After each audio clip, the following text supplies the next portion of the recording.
2023 HS এর accountancy MCQ solve হচ্ছে। বাসু দত্তর বইয়ে পেপারটা আছে, আর যাদের লাগবে তাদের জন্য আমি পিডিএফ ডেসক্রিপশন বক্সও দিয়ে দেবো। ফার্স্টে বলেছে the balance of partner fixed capital under fixed capital method is always credit. এটা অবশ্যই একেরটা হবে এ, একের কোশ্চেনটার অ্যান্সার হবে এ, অলওয়েজ ক্রেডিট। কারণ পার্টনার্স ক্যাপিটালের ওপেনিং ব্যালেন্স আমরা সবসময় বাই দিকে লিখি। Next, in the absence of partnership agreement the partners আর, যদি পার্টনারশিপের কোনো এগ্রিমেন্ট না থাকে, পার্টনারশিপ বিজনেসটা তো পুরোটা এগ্রিমেন্টের মধ্যে চলে, যদি এগ্রিমেন্ট না থাকে তাই এই যে তাহলে দ্য পার্টনার্স আর, এখানে বলেছে পার্টনার্সরা কি, তাহলে তাদেরকে আমাকে ইন্টারেস্ট পেড করতে হবে 6%, মানে interest on drawings. Second option দিয়েছে to pay interest on drawings 12%, আর থার্ড অ্যান্সার দিয়েছে not to pay interest on drawings at any rate. তাহলে আমরা কি করব, 3 নম্বর পয়েন্ট, মানে আমরা পার্টনার্সদেরকে কোনো ইন্টারেস্ট অন ড্রয়িংস পেড করবো না কোনো রেটে, যদি অ্যাবসেন্স অফ পার্টনারশিপ, মানে যদি পার্টনারশিপ এগ্রিমেন্টে লেখা না থাকে ড্রয়িংস পেড করতে হবে। তাহলে 2 এর কোশ্চেনের অ্যান্সার হবে সি, 2 এর কোশ্চেনের অ্যান্সার হবে C. Next, A partners drew ₹300 at the beginning of each month subject to interest 5% per annum। Drew বলেছে বিগিনিং অফ ইচ মান্থ, 3 নম্বর, আমি এখানে লিখে দিচ্ছি 3 নম্বরেরটা। 3 নম্বরের কোশ্চেনটা বলেছে 300 পার মান্থ, তাহলে 300 ইন্টু 12 3600, 300 ইন্টু 12 3600, 300 পার মান্থ। এখানে কত পার্সেন্ট ইন্টারেস্ট দিয়েছে, 5% ইন্টু 5/100 ইন্টু বলেছে beginning of each month, beginning of each month যদি বিগিনিং থাকে 6.5/12। কালকে পিএল অ্যাপ্রোপ্রিয়েশনের অঙ্ক আপলোড করা হয়েছে, সেখানে এগুলো সমস্ত ডিটেলসে দেওয়া আছে। বিগিনিং থাকলে 6.5/12, এটা ক্যালকুলেশন করে আসছে আমাদের 97.50, 97.50। তাহলে 3এরটার অ্যান্সার হচ্ছে এ, 3এর অ্যান্সার হচ্ছে এ। নেক্সট, 4এরটা, the value of goodwill increase with the dash of the firm. The value of goodwill কখন ইনক্রিজ করবে, বলছে increase in profit, decrease in profit, increase in loss, none of this. তাহলে value of goodwill কখন increase করবে, যখন আমার profit increase করবে। আমার বিজনেসের কখন প্রফিট ইনক্রিজ করবে, যখন আমরা বিজনেসটাকে ভালোভাবে রান করব। তাহলে the value of goodwill increase with the increase in profit, 4এর কোশ্চেনের অ্যান্সারটা এ। নেক্সট, 5এরটা, এখানে বলেছে এ অ্যান্ড বি তারা profits and loss 5:3, A is to B 5:3, এটা হচ্ছে ওদের ওল্ড রেশিও 4এরটাতে। এখানে বলেছে সরি 5এরটাতে, 4এর অ্যান্সারটা তো ছিল এ, 4এর অ্যান্সারটা তো এ হলো। আচ্ছা আচ্ছা, এবার 5এরটা, 5এর কোশ্চেনটাতে বলেছে A is to B 5:3, A is to B 5:3। এখানে বলেছে সি অ্যাডমিট করছে 1/7 in the profit, C admit করছে 1/7 ফর ফিউচার প্রফিট।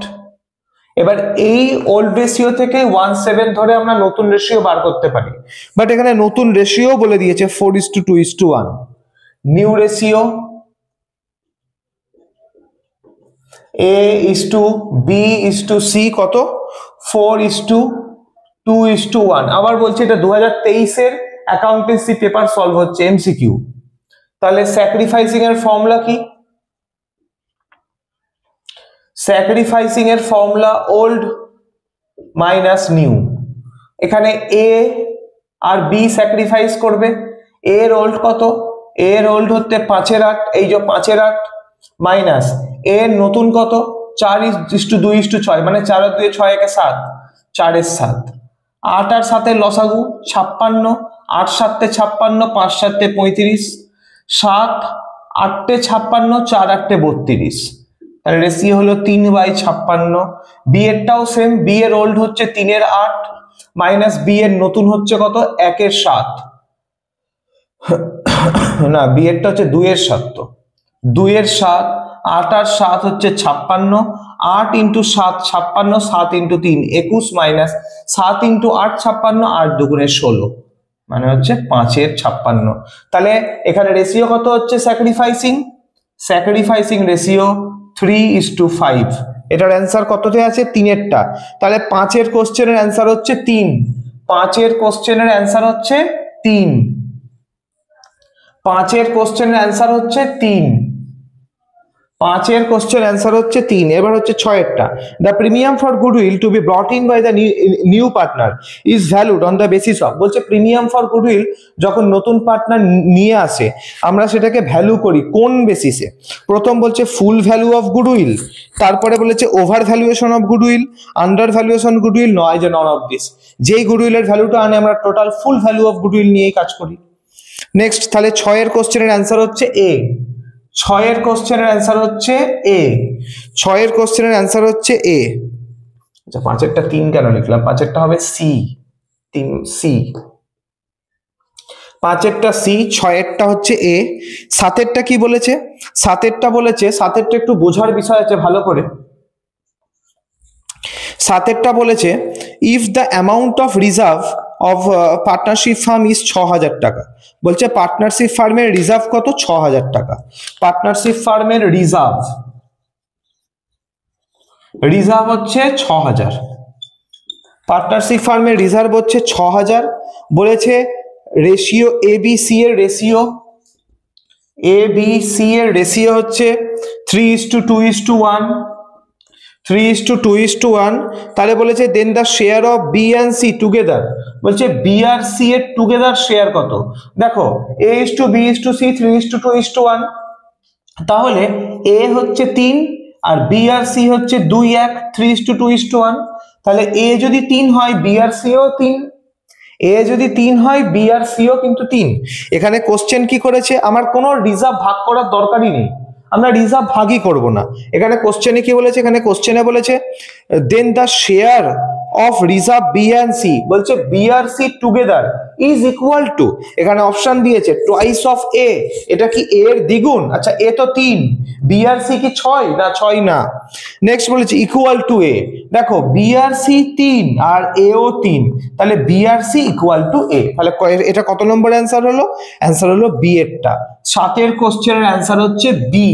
সাতের কোশ্চেনের অ্যান্সার হচ্ছে বি। সাতের কোশ্চেনের অ্যান্সারটা হচ্ছে বি। বলেছে ইকুয়াল টু, আচ্ছা half of A, half of এও তো হবে না, এ তো 3, তাহলে এ এর হাফ হচ্ছে 1.5, বি আর সি কি যোগ করে 1.5 হচ্ছে? না, তাহলে অ্যান্সার হচ্ছে বি এরটা। এটা কত কোশ্চেন হলো? সাতেরটা। এবার আমরা যাব আটের কোশ্চেনে। আটের কোশ্চেনে ফার্স্ট বলেছে if the old ratio is more than the new ratio it is called sacrificing ratio. যদি ওল্ড রেশিওর থেকে নতুন রেশিও বেশি হয় তাহলে এটাকে আমরা বলবো স্যাক্রিফাইসিং রেশিও। তাহলে 8 নম্বর কোশ্চেনের অ্যান্সার হচ্ছে কত? স্যাক্রিফাইসিং, এটা হচ্ছে এ। 8 নম্বর কোশ্চেনের অ্যান্সার হচ্ছে এ। এবার আমরা করব 9 নম্বর কোশ্চেন।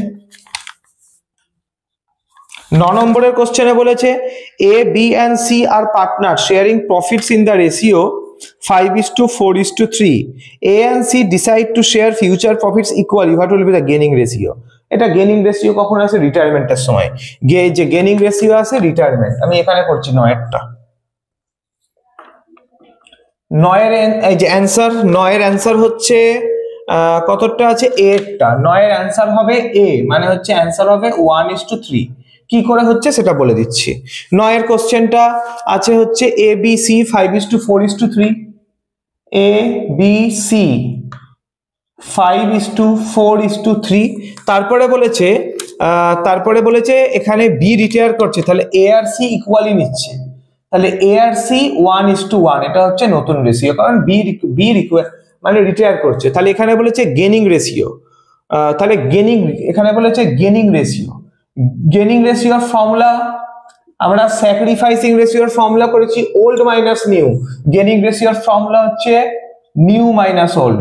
ভালো করে বুঝবে, স্যাক্রিফাইসিং মানে হচ্ছে যে নতুন কেউ আসছে, আমি স্যাক্রিফাইস করছি আমার জায়গাটা তার জন্য। আর গেনিং মানে এবিসি 3জন ছিল এই বিজনেসে, 3জন ছিল, বি রিটায়ার করছে, তাহলে অবশ্যই এ আর সি কি করবে? গেন করবে। বি তো রিটায়ার করছে, তাহলে gaining ratio new minus old. New কত আছে? এর নিউ আছে 1/2, মানে 1:1, 1/2, মাইনাস ওল্ড কত? 5:4:3। 5 আর 4 9, 3 12, 5/12। 2 আর 12 এলসিএম কত? 2 আর 12 এলসিএম 12, 2 × 6, 6 × 12, 6 × 6 মাইনাস 12 × 12, 5 × 5, রেশিও হলো 1/12। এবার আমরা বার করব, এটা বের হলো এর, এবার আমরা বার করব বি এর, সরি বি তো রিটায়ার করছে, বি আর কেন গেইন করবে। সি এরটা বার করব, সি এর নিউ হচ্ছে 1 এর 2 আর ওল্ড হচ্ছে 3 এর 12, আবার 2 আর 12 এলসিএম 12, 6 দুগুণে 12, 6 একে 6, 12 একে 12, 3 একে 3, তাহলে এটা হচ্ছে 3 এর 12। দেখো তাহলে গেনিং রিসিভার হলো 1:3, আমি এখানে অ্যান্সার দিয়েছি 9 এরটা 1, A 1:3, 9 এরটা। এবার হচ্ছে 10 এরটা, if goodwill account is raised by the partner at the time of admission it will be written off in old profit sharing ratio, এটা কিন্তু old profit sharing ratio যদি goodwill account raised করানো হয়। আর যদি নতুন goodwill account, যদি কেউ নতুন গুডউইল নিয়ে আসে, সেটা কিভাবে, সেটা আমরা যে প্রিমিয়াম ফর গুডউইল আমরা ডিভাইড করি স্যাক্রিফাইসিং রেশিওতে। নাম্বার 10 হয়েছে, তাহলে নাম্বার 10 এরটা এ, নাম্বার 10 এ। এবার আমরা করব নাম্বার 11। নাম্বার 11 কি বলেছে, number 11 who are the owners of the company, কোম্পানির কারা ওনার হয়, অবশ্যই ক্রেডিটর্স কোম্পানির ওনার হয় না, প্রমোটারও কোম্পানির ওনার হয় না, ডাইরেক্টরও কোম্পানির ওনার হয় না, কোম্পানির ওনার বা কোম্পানির মালিক হচ্ছে শেয়ার হোল্ডার্স। 11টা এ। 12 এই যে 12টা কি বলেছে, what is the most important document of a company, okay যে কোম্পানির মোস্ট ইম্পর্টেন্ট ডকুমেন্ট হচ্ছে মেমোরেন্ডাম অফ অ্যাসোসিয়েশন, বাংলায় যেটাকে বলা হয় কোম্পানির স্মারকলিপি, কোম্পানির স্মারকলিপি। 12টা সি। এবার হচ্ছে 13টা কি বলেছে, what should be the maximum number of members of a private limited company, private limited কোম্পানির ম্যাক্সিমাম নাম্বার, এটা যেহেতু 2023-এর পেপার, 2023-এ অ্যাজ পার কোম্পানিস, এখানে অ্যান্সার দেওয়া আছে সি, তাহলে 12টা হবে সি, কিন্তু এখানে এক্সপ্লেনেশন হচ্ছে এটা যে maximum number of member private limited কোম্পানির ক্ষেত্রে 50, এটা কোম্পানিজ অ্যাক্ট 1956 অনুযায়ী, কোম্পানিজ অ্যাক্ট এখানে লিখে দিচ্ছি, কোম্পানিজ অ্যাক্ট 1956 অনুযায়ী ম্যাক্সিমাম হচ্ছে 50 জন, কিন্তু কোম্পানিজ অ্যাক্ট 2013 অনুযায়ী ম্যাক্সিমাম হচ্ছে 200 জন, তাহলে 200 যদি অপশনে থাকতো সেটাই কারেক্ট হতো। কোম্পানিজ অ্যাক্ট 1956 অনুযায়ী 50 জন, কোম্পানিজ অ্যাক্ট 2013 অনুযায়ী 200 জন। নেক্সট হচ্ছে এটা কত নম্বর হলো, 13। নেক্সট হচ্ছে 14 নম্বর। 14 বলেছে when shares are allotted which account to be credited, আরে অ্যালট করার সময় কোন অ্যাকাউন্টে ক্রেডিট হয়, শেয়ার ক্যাপিটালে, তাহলে 14 সি, 14টা হচ্ছে সি, 14টা হচ্ছে সি। নেক্সট হচ্ছে 15, in which account the amount received over and above the nominal value of share should be credited, 15টা বোঝার বিষয় আছে, খুব সহজ। 15টা বলেছে শেয়ারের সর্বনিম্ন মূল্যের উপর যে টাকা পাওয়া যায় তা কোন হিসাবটাতে জমা রাখা হয়, অবশ্যই security premium. In which account the amount receive over and অ্যাভাব the nominal value, মানে নমিনাল ভ্যালু ধরো 10 টাকা, নমিনাল ভ্যালুর থেকে বেশি টাকা আমরা রিসিভ করেছি, সেটা কোথায় ক্রেডিট করব, সিকিউরিটি প্রিমিয়াম। 10 টাকা শেয়ার ইস্যু করছি, 2 টাকা প্রিমিয়াম, তাহলে সিকিউরিটি প্রিমিয়াম। এই যে 15টার অ্যান্সার হচ্ছে ডি। এবার হচ্ছে 16 কি বলেছে, 16 বলেছে subject to company's article permitting interest on calls in advance, interest on calls in advance always 12%, 12% এর বেশি যেতে পারে না, interest on calls in advance always 12%, তাহলে 16টা কত হলো, C, interest on calls in advance 12%, C. এটা অ্যাজ পার টেবিল এফ অনুযায়ী, এটাও দিতে পারে একটা শর্টে question, table F, interest on calls in advance 12% কোথায় লেখা আছে, টেবিল এফ এ। 16। এবার হচ্ছে 17 কোশ্চেন কি বলেছে, discount on reissue of forfeited share should not be more than amount receive on forfeited share, মানে বলছে আমরা যখন ফরফিটেড শেয়ারকে রিইস্যু করব সেতে কত ডিসকাউন্ট দিতে পারি, সেটা কতর বেশি হবে না, should not be more than amount receive from forfeited share, আমি ফরফিটেড শেয়ার থেকে যত টাকা রিসিভ করব তার থেকে বেশি কিনতে হবে না, তাহলে 18টা হচ্ছে এ। 19 সরি এটা 17 তো, 15 16 17, এবার হচ্ছে 18।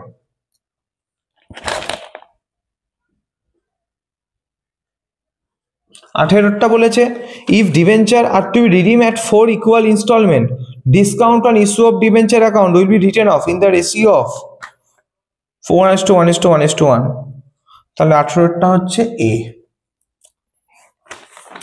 নেক্সট বলেছে এখানে 19 কোশ্চেন হচ্ছে পার্ট বি, আমরা পার্ট বি তে যাচ্ছি।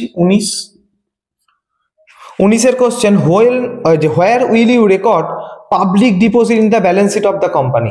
পাবলিক ডিপোজিট মানে পাবলিকের ডিপোজিট আমরা ব্যালেন্স শিটের কোথায় লিখি? আমরা ব্যালেন্স শিটের আনসিকিউরড লোন, এখানে অপশনে হবে আনসিকিউরড লোন, যেটা আমরা লিখি লং টার্ম ডেপ্টের আন্ডারে।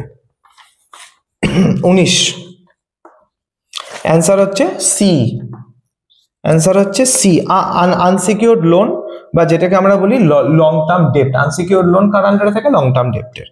এবার হচ্ছে 20 কোশ্চেন কি বলেছে? Analysis of financial statements are done after, বলছে আর্থিক বিবরণীর বিশ্লেষণ করা হয় কি? বলছে কম্পিলেশন অফ ডাটা, তথ্যটি গণনার পরে, কনভার্সন অফ ডাটা, তথ্যটি পরিবর্তনের পরে, কম্পারিজন অফ ডাটা, তথ্যটি তুলনার পরে। অবশ্যই অ্যানালাইজ করা হয় ফাইন্যান্সিয়াল স্টেটমেন্টের কখন? Comparison of data, data comparison, তথ্যাদি তুলনার পরে। তাহলে সি। 21 কোশ্চেন বলেছে কারেন্ট রেশিও মেজার্স, দেখো কারেন্ট রেশিও মানে লিকুইড রেশিও। কারেন্ট রেশিও কি মেজার করে? The liquidity of the business. Current ratio liquid, যে কারেন্ট রেশিও মেজার করে the liquidity of the business. না, এটা লিকুইডিটি হবে। নেক্সট হচ্ছে 12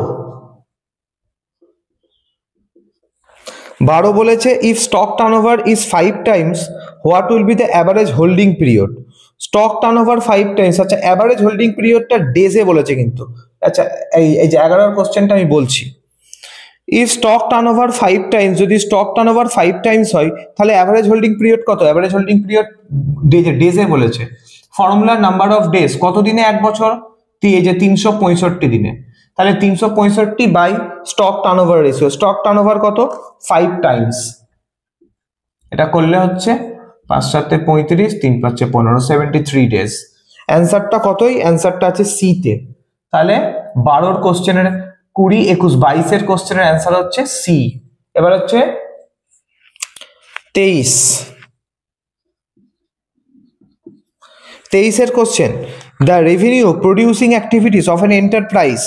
দ্য রেভিনিউ মানে কোনো প্রতিষ্ঠানের রাজস্ব তৈরির কার্যকলাপকে বলা হয় রেভিনিউ, যেটা দিয়ে প্রডিউস করা হয়। হ্যাঁ, এই যে রেভিনিউ প্রডিউসিং অ্যাক্টিভিটিকে কি বলা হয়? Operating, investing, financing, cash equivalent? না, অপারেটিং অ্যাক্টিভিটি। আমরা ক্যাশ ফ্লোর অপারেটিং অ্যাক্টিভিটির মধ্যে কিন্তু সমস্ত যে রেভিনিউগুলোকে দেখাই। তাহলে অপারেটিং অ্যাক্টিভিটিস XXII মানে হচ্ছে 23 কোশ্চেনের অ্যান্সার হচ্ছে এ। 23A। লাস্ট কোশ্চেন 24 কি বলেছে? 24 বলেছে if the net profit earn during the year 1 lakh টাকা। এখানে 24 কোশ্চেনে নেট প্রফিট বলেছে 1 লাখ টাকা, আর ডেটার ইনক্রিজ করছে ডিউরিং দ্য ইয়ার 25,000 টাকা। ডেটার ডিউরিং দ্য ইয়ার ইনক্রিজ করেছে 25,000 টাকা। সহজ জিনিস এটা। তাহলে বলেছে what will be the amount of cash from operation. Cash from operation মানে নেট প্রফিট থেকে ডেটার্সকে বাদ দিয়ে দাও। এই যে নেট প্রফিট 1 লাখ, ডেটার্সকে বাদ দিলে ক্যাশ ফ্রম অপারেশন হবে 75,000। Cash from operation 75,000। অ্যান্সার হচ্ছে 24 অ্যান্সার হচ্ছে সি। 24 অ্যান্সার হচ্ছে সি। 24 অ্যান্সার হচ্ছে সি। Okay, 24 answer C. তাহলে সবই কমপ্লিট। লাস্ট কোশ্চেনটা আছে 21 কোশ্চেনটা হচ্ছে current ratio measures. Current ratio measures করে the liquidity of the business, the solvency, এই যে লিকুইডিটি, ব্যবসায় দেউলিয়া অবস্থা। তাহলে 21 কোশ্চেনের অ্যান্সার হচ্ছে বি। 21 হচ্ছে B, the liquidity of the business. এটার পুরো PDF আমি ডেসক্রিপশন বক্সে দিয়ে দেবো। আর এটা তোমাদের আছে হচ্ছে 2023 কোশ্চেন, HS 2023। Thank you.